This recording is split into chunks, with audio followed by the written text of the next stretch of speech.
Arthur Conan Doyle, The Hound of the Baskervilles. Chapter 12, Death on the Moor.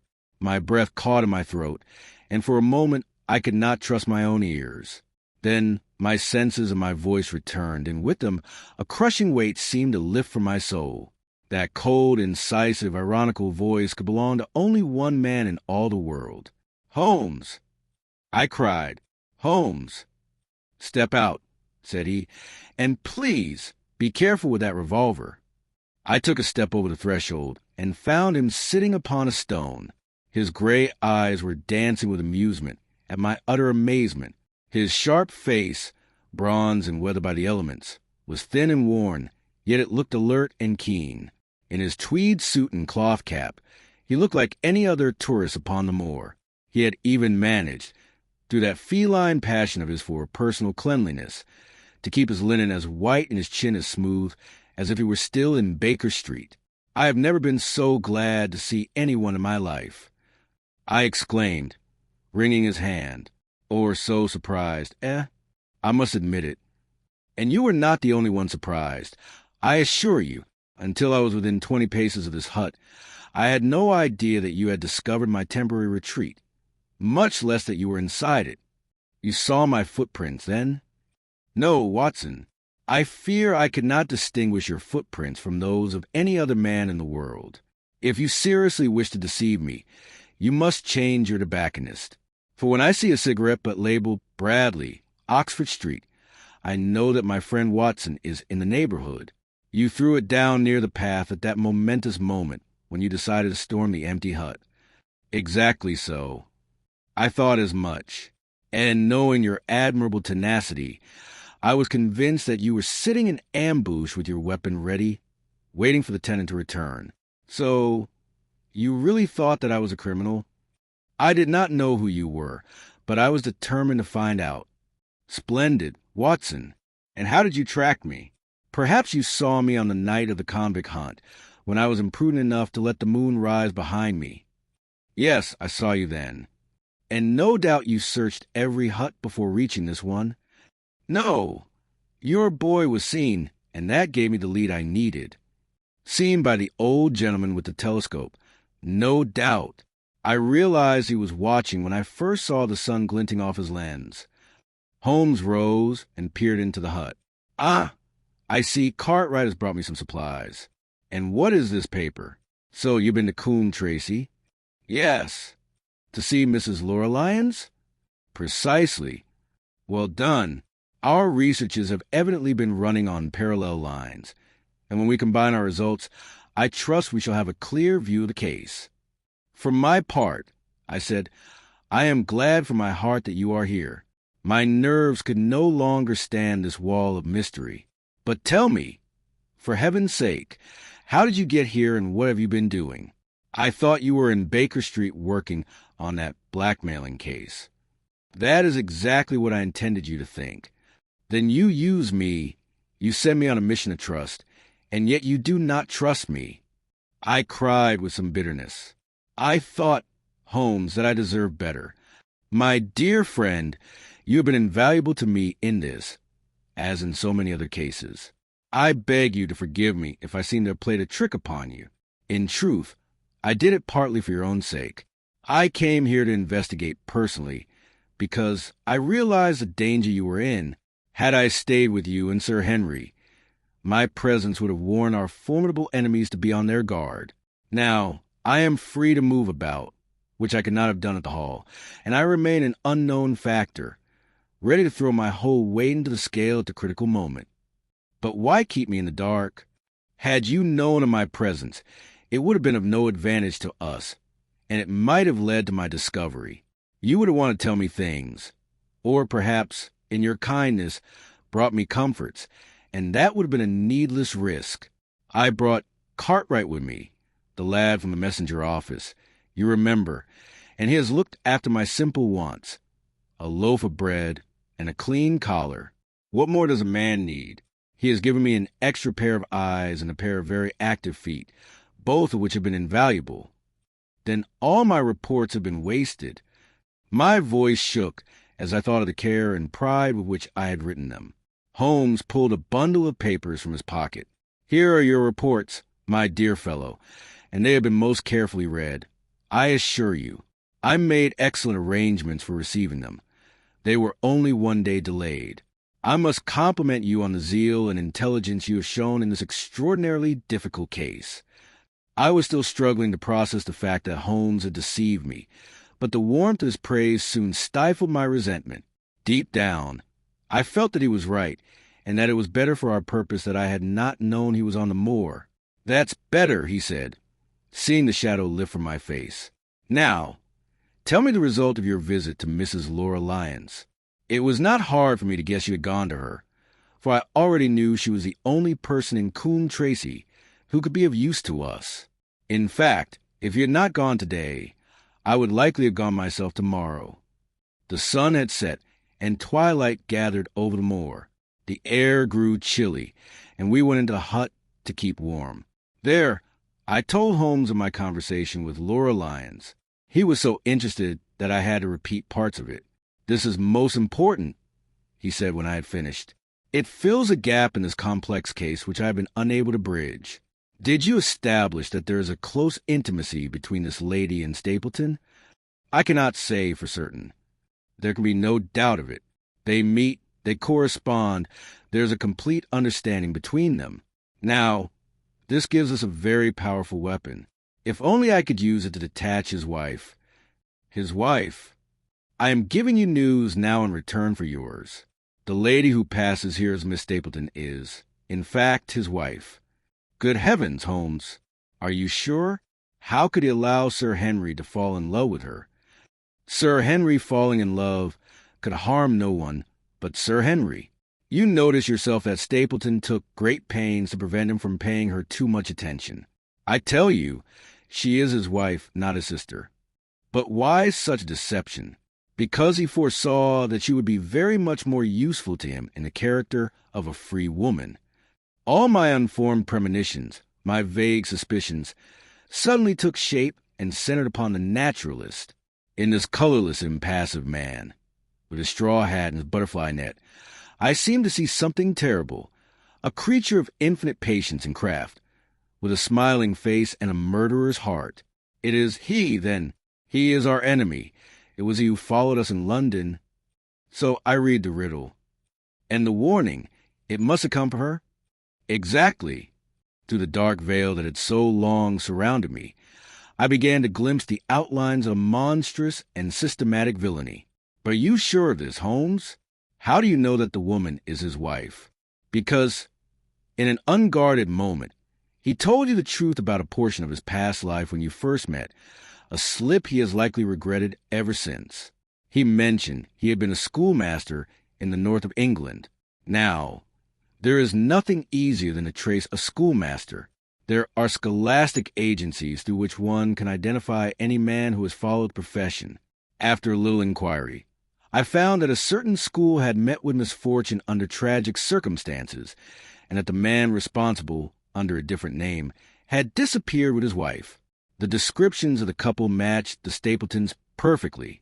When I learned that the missing man was a devoted entomologist, the last shred of doubt vanished. The darkness was lifting, yet much remained in the shadows. If this woman is his wife, where does Laura Lyons come in? I asked. That is one of the points upon which your own research has shed light. Your interview with the lady has cleared the situation immensely. I knew nothing of a projected divorce between her and her husband. Believing Stapleton to be unmarried, she no doubt expects to become his wife.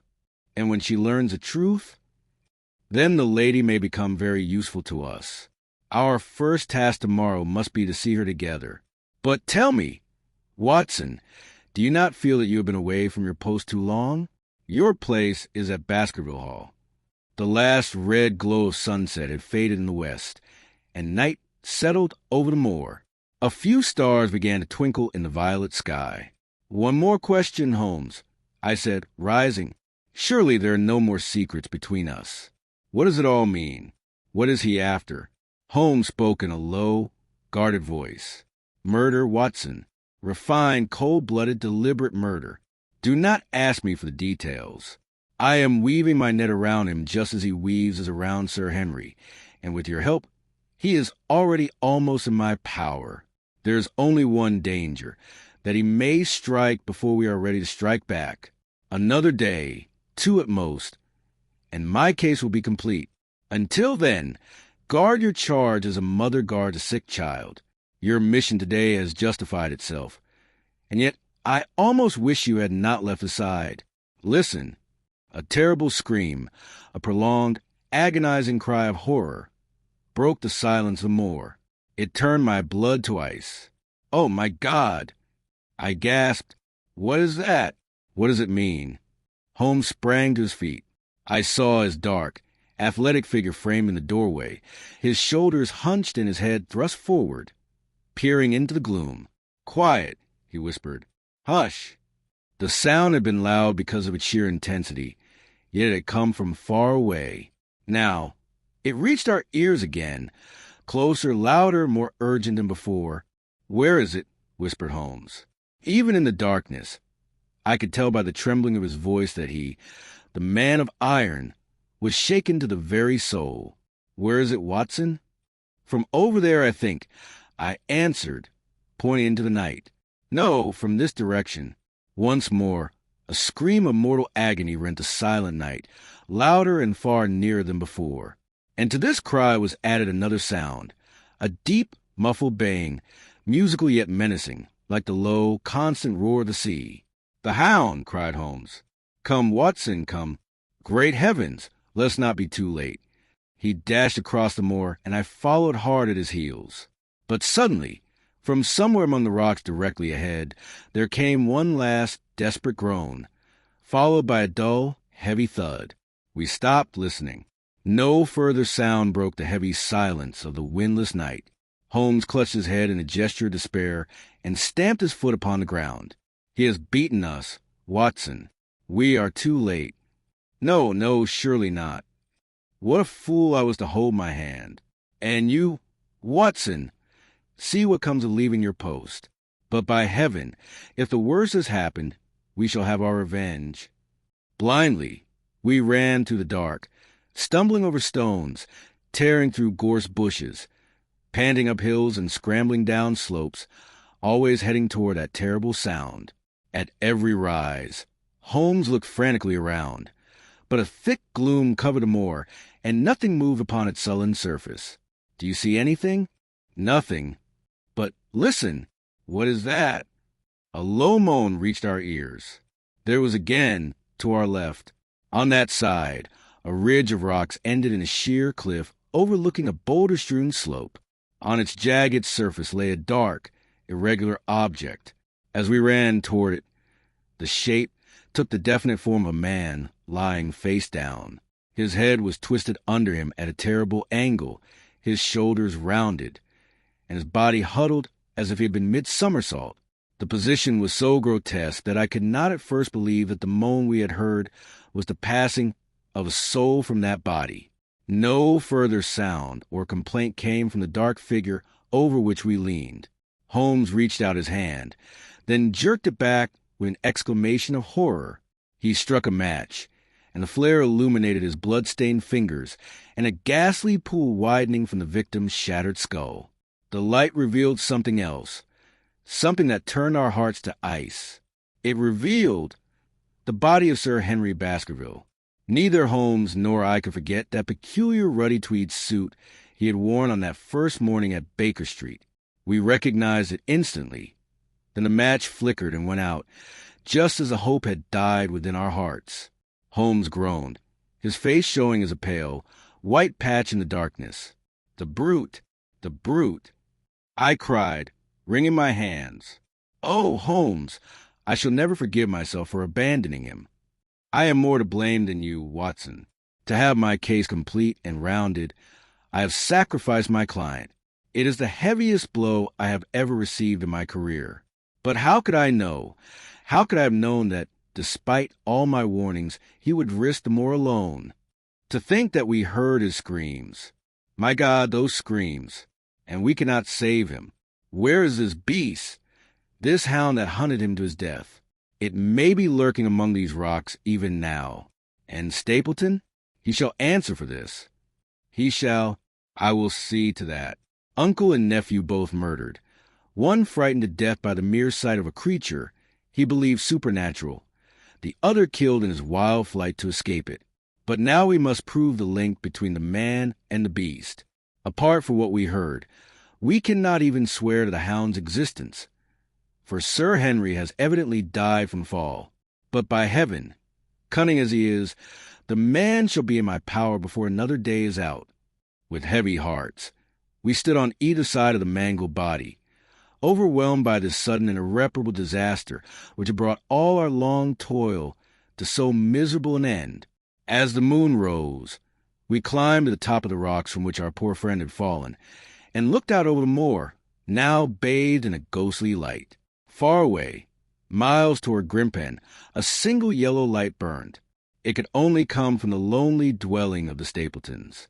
With a bitter curse, I shook my fist at that distant spark. Why should we not seize him at once? Our case is not complete. This fellow is wary and cunning to the last degree.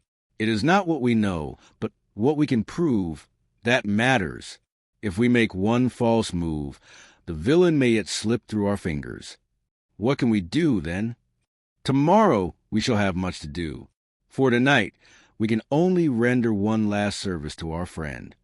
We descended the steep slope and approached the body, which stood out clearly against the moon-silvered stones. At the sight of those crumpled limbs, a lump rose in my throat, and tears stung my eyes. We must send for help. Holmes.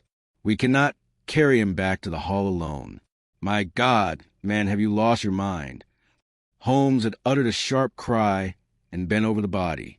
Then he began to dance, to laugh, and to wring my hand. Was this my austere, self-contained friend? A beard! A beard! The man has a beard. A beard! It is not the baronet. It is my neighbor, the convict. With frantic haste, we turned the body over. A blood-matted beard bristled toward the cold, clear moon. There was no room for doubt. The high forehead, the sunken eyes. It was the same face I had seen by candlelight peering from behind the rock. It was the face of Selden the criminal. In an instant, the truth flashed upon me. I remembered the baronet telling me he had given his old clothes to Barrymore. Barrymore had passed them to Selden to aid his escape. The boots, the shirt, the cap, all were Sir Henry's. The tragedy remained. But at least this man had already earned his death under the laws of his country. I explained this to Holmes, my heart thumping with gratitude and relief. Then the clothes were the cause of the poor wretch's death, he said. It is clear the Hound was put upon the scent after being shown some article of Sir Henry's, most likely the boots stolen at the hotel, and so the man was hunted down. Yet, one thing is very strange. How did Selden know, in the dark, that the Hound was after him? He heard it. A man as hardened as this escapee would not, merely from hearing a dog on the moor, fall into such a paroxysm of fear that he would shriek for help and risk being recaptured. To judge by his cries, he must have run a long way after realizing the creature was on his trail. How did he know? To me, the greater mystery is why the Hound, assuming our theories are correct. I assume nothing. Well then, why was the Hound loose tonight? I don't suppose it wanders the moor at will. Stapleton would not have let out unless he had reason to think Sir Henry would be here. My mystery is the darker of the two, Watson, for I suspect we shall soon have the answer to yours, while mine may remain a secret forever. But now, what are we to do with this unfortunate man's body? We cannot leave it here for the foxes and the ravens. I suggest we move him into one of the huts until we can notify the police. Quite right. I think we have strength enough to carry him. Ha! Watson, what is this? It is the man himself. What audacity! Not a word to betray your suspicions, not a sound, or all my plans will go to ruin. A man was approaching us across the moor, and I saw the dull red glow of a cigar. The moon shone upon him, revealing the dapper figure and the light, jaunty step of the naturalist. He paused when he saw us, then continued his approach. Dr. Watson, can it really be you? You are the last person I should have expected to see on the moor at this hour. But, good heavens, what is this? Has there been an accident? No, don't tell me it is our friend, Sir Henry. He hurried past me and bent over the dead man. I heard a sharp intake of breath, and the cigar fell from his fingers. Who is this? He stammered. It is Selden, the man who escaped from Princeton. Stapleton looked at us. His face was ghastly, but with a supreme effort, he mastered his shock and disappointment. He shot a keen, searching glance at Holmes, and then at me. My God, how terrible! How'd he die? Apparently he broke his neck by falling from these rocks. My friend and I were strolling on the moor when we heard a cry. I heard a cry as well. That is why I came out. I was uneasy about Sir Henry. Why about Sir Henry specifically? I could not help asking. Because I had invited him to come over. When he did not arrive, I was surprised, and then naturally alarmed for his safety when I heard cries upon the moor. By the way, he said, his eyes narrowing as he looked again at Holmes, did you hear anything else? No, Holmes replied. Did you? No, I heard nothing. Then why did you ask? Oh, you know the stories the peasants tell about a phantom hound, and so on. They say its baying is heard on the moor at night. I merely wondered if you had heard anything of the kind tonight. We heard nothing of the sort, I said. And what do you make of this poor wretch's death? I have no doubt, I replied, that the stress of his life and the terror of his surroundings turned his brain. He must have been running in a fit of madness, fallen here, and broken his neck. That seems a most reasonable explanation, said Stapleton, with what seemed to me a sigh of relief. And what do you think of it, Mr. Sherlock Holmes? My friend bowed. You are quick at identification, he said. We have been expecting you in these parts since Dr. Watson arrived. You have come just in time for a tragedy. Yes, indeed. I have no doubt my friend's explanation will prove to be the correct one. I shall carry an unpleasant memory back to London with me tomorrow. What? You are leaving tomorrow? That is my intention. I hope your visit has cast some light upon the occurrences which have puzzled us. Holmes shrugged his shoulders. One cannot always have the success one hopes for. An investigator needs facts, not legends or rumors. It has not been a successful case for me. My friend spoke in the most natural and tranquil of tones. Stapleton searched his face with a steady gaze. Then he turned to me. I would suggest carrying this poor fellow to my house, but it would so shock my sister that I do not feel justified in doing it. I think if we cover his face, he may safely remain here until morning. And so we did. Turning down Stapleton's offer of hospitality, Holmes and I set off for Baskerville Hall, leaving the naturalist to return home alone. Looking back, we saw his figure diminishing across the vast moor, and behind him, that one dark spot upon the silvered slope which marked the place where the wretched man had met his end. At last, we are at close grips, said Holmes, as we walked together. What nerves the man has! How he pulled himself together when he found that the victim was not the man he had marked out. I told you in London, Watson, and I say it again now, we have never had a foe more worthy of our steel. I am sorry he has seen you, and so was I at first, but it could not be avoided. What effect do you think your presence here will have upon his plans? It may make him more cautious, or it may drive him to desperate measures at once. Like most clever criminals, he may rely too much on his own wit and imagine that he has completely deceived us. Why not arrest him at once? My dear Watson, you are a man of action. Your instinct is always for an energetic step. But suppose we arrest him tonight. What should we gain? We can prove nothing against him. Therein lies his devilish ingenuity. Had he an accomplice, we might find evidence.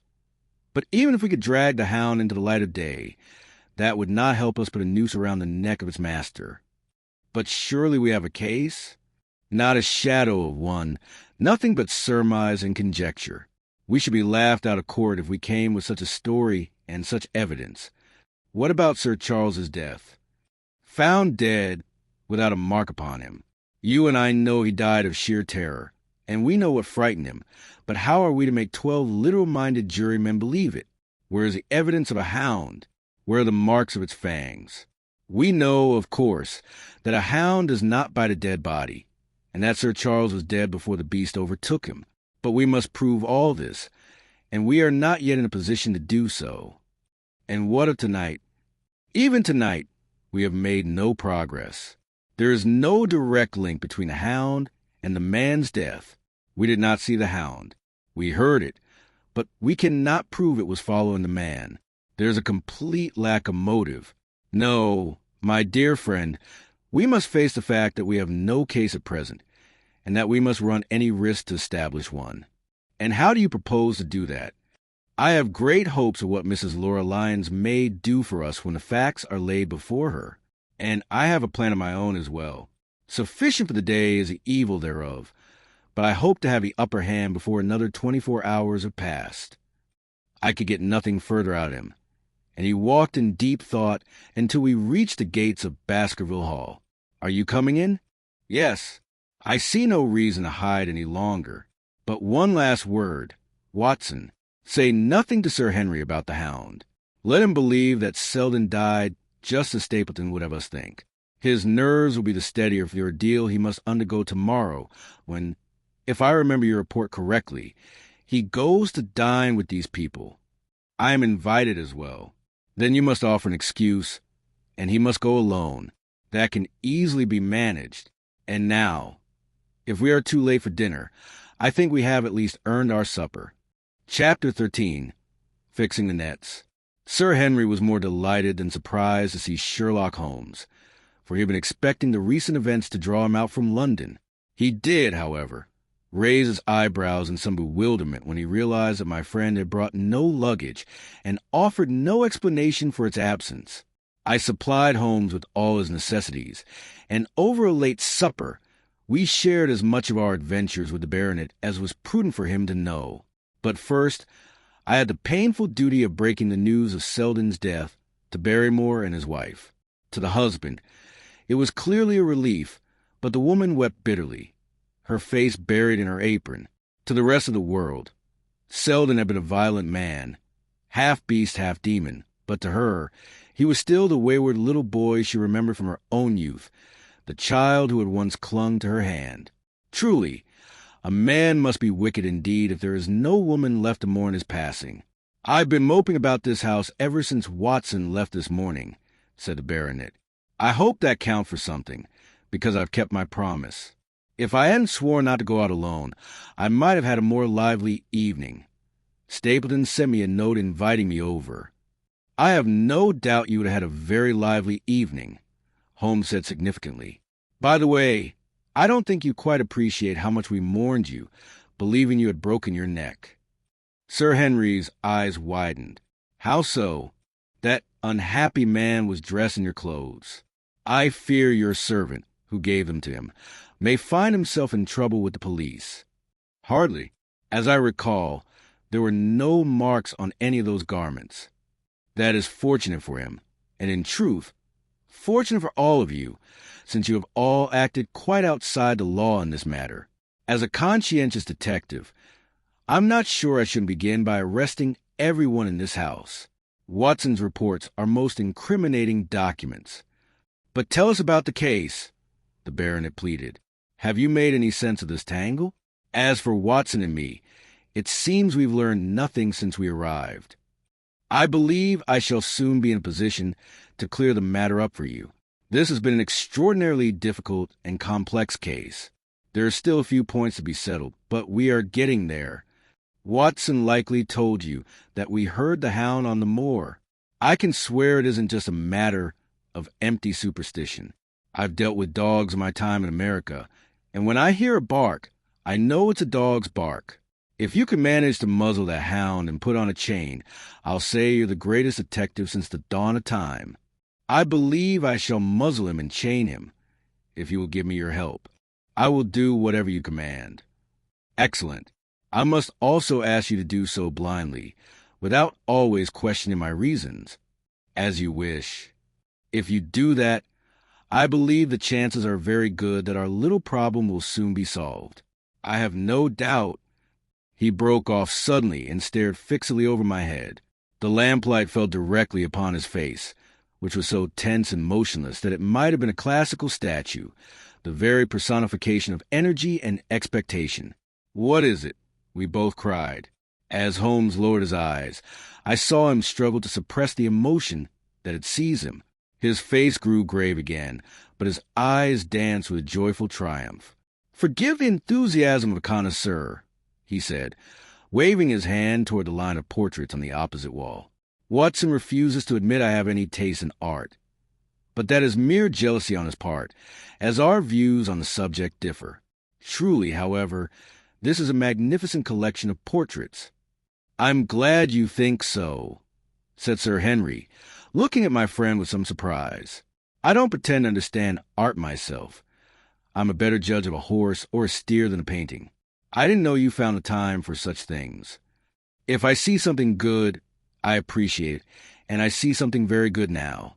I would wager that the lady in the blue silk is a Kneller, and the stout gentleman in the wig is a Reynolds. These are all family portraits, I presume." "Every one of them." "And do you know their names?" "Barrymore has been coaching me, and I think I've learned my lesson well." "Who is the gentleman with the telescope?" "That is Rear Admiral Baskerville, who served under Rodney in the West Indies. The man in the blue coat with a roll of papers is Sir William Baskerville, chairman of committees of the House of Commons under Pitt. And the cavalier opposite me, in the black velvet with the lace? Ah, you have every right to know him. That is the cause of all the mischief. The wicked Hugo, who gave rise to the Hound of the Baskervilles. We are unlikely to forget him." I gazed at the portrait with interest and some surprise. "Dear me!" Holmes exclaimed. "He looks a quiet, even a mild-mannered man, yet I am certain there was a devil in his eyes. I had imagined him as a more robust figure, with a more villainous air. There can be no doubt as to its authenticity, for the name and the date, 1647, are inscribed upon the back of the canvas." After that, Holmes spoke very little, but the portrait of the old scoundrel seemed to fascinate him. Throughout supper, he hardly took his eyes from it. It was only later, after Sir Henry had retired to his room, that I was able to follow the train of my friend's thoughts. He led me back into the dining room with a candle in his hand and held it up to the time-dimmed painting. "Do you see anything there?" I looked at the broad, plumed hat, the long curling locks, and the narrow, austere face they framed. The features were not coarse, but they were pinched hard and severe, with thin, firmly set lips and cold, intolerant eyes. "Does he remind you of anyone you know?" "There is something about the jaw that suggests Sir Henry." "Yes, perhaps a hint of it. But wait." He stepped onto a chair, and holding the candle in his left hand, he curved his right arm so as to mask the broad hat and the long tresses. "Good heavens!" I cried in amazement. The face of Stapleton looked out at me from a frame. "Aha!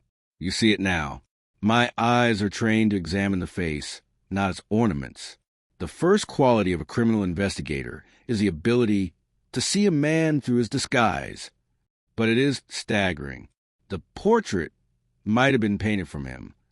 Yes, it is a striking instance of atavism, both physical and spiritual.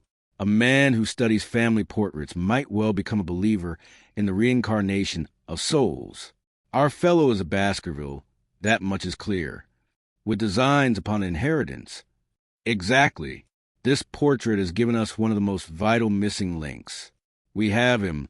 Watson, we have him. I swear that by tomorrow night he will be fluttering in our net as helplessly as one of his own butterflies. A pin, a cork, and a card, and we shall have a new specimen for our Baker Street collection." As he stepped down and turned away from the portrait, Holmes broke into a sharp laugh. I rarely heard him laugh, and it always boded ill for someone. The next morning, I rose early, but Holmes had been up even earlier. As I dressed, I saw him coming up the drive toward the house. "Yes, we shall need the whole day," he said, rubbing his hands with the joyful anticipation of action. "The nets are spread, and soon we shall begin to draw them in. Before the day is over, we shall know whether our big, sharp-nosed pike is caught, or if he has slipped through the mesh. Have you been out on the moor already? I have been to Grimpen to report Selden's death to Princetown. I think I can promise that none of you will be troubled further over that matter. I also saw my faithful Cartwright, who would likely have pined away at the door of my hut like a dog at its master's grave, had I not reassured him of my safety. And now, where do we begin? First of all, we must see Sir Henry. Ah, here he is. Good morning, Holmes, said the baronet. You look like a general developing a battle plan with his chief of staff. An apt comparison. Watson was just asking for his orders. And I have come for mine as well. Excellent. You are invited, I understand, to dine with your friends the Stapletons this evening. I hope you will both come with me. They are very hospitable, and I'm sure they will be delighted to see you. I fear that Watson and I must go to London. To London? Yes, under the present circumstances. I believe we shall be more useful there. The baronet's face clouded with evident displeasure. I had hoped you would not desert me in this business. The Hall and the Moor are not cheerful places for a lonely man. My dear friend, you must trust me blindly and do exactly as I say. You may tell your friends that we should have been happy to come with you, but that urgent business has called us to town. We hope to return to Devonshire very soon. You won't forget to tell them that. If you insist. I assure you, there is no other way. I could see by the baronet's expression that he was deeply hurt. He clearly looked upon our departure as an act of desertion. When do you wish to leave? He asked coldly. Immediately after breakfast. We shall drive to Coombe Tracey, but Watson will leave his things here as a pledge that he will return. And you, Watson, must send a note to Stapleton expressing your regret that you cannot attend in person. I have a good mind to go to London with you, said the baronet. Why should I stay here alone? Because it is your duty. Because you gave me your word that you would do as I asked, and I am telling you to stay. One more thing. I want you to drive to Merripit House. But send the carriage back and tell the Stapletons that you intend to walk home. To walk across the moor? Yes. But that is the very thing you have so often warned me against. This time you may do it safely. Indeed, it is necessary. If I did not have the fullest confidence in your willpower and courage, I would not give you such advice. In that case, I shall walk. And if you value your life, go by no other way than the straight path that leads from Merripit House to the Grimpen Road, the path which is your natural way home. I shall do exactly as you command. Excellent. I should like to leave as soon as possible after breakfast, so as to reach London before evening. This plan of action surprised me greatly, though I remember Holmes telling Stapleton the night before that he would be leaving. However, it had not occurred to me that he would want to take me with him. Nor could I understand how we could both be absent at what he himself called a critical moment. But there was nothing to do but obey blindly. And so we took our leave of our dejected friend, and 2 hours later were at Coombe Tracey Station, where we sent the carriage back home. A boy was waiting for us on the platform. What are your orders, sir? You will take the next train to town, Cartwright. As soon as you arrive, you will send a telegram to Sir Henry Baskerville in my name. Tell him that if he finds a notebook I dropped, he is to send it by registered post to Baker Street. Very good, sir. And now, inquire at the station telegraph office if there is a message for me. The boy returned with a telegram, which Holmes handed to me. It read, Telegram received. Coming with warrant. Arrive 5:40. Lestrade. That is the answer to my morning telegram. I consider Lestrade the best of professionals, and we may need his help. Now, Watson, I think our time will be best spent visiting your acquaintance, Laura Lyons. The plan of campaign developed by Holmes was becoming clear to me. He was using the baronet to convince the Stapletons that we had truly departed, while we would return the moment our presence became vital.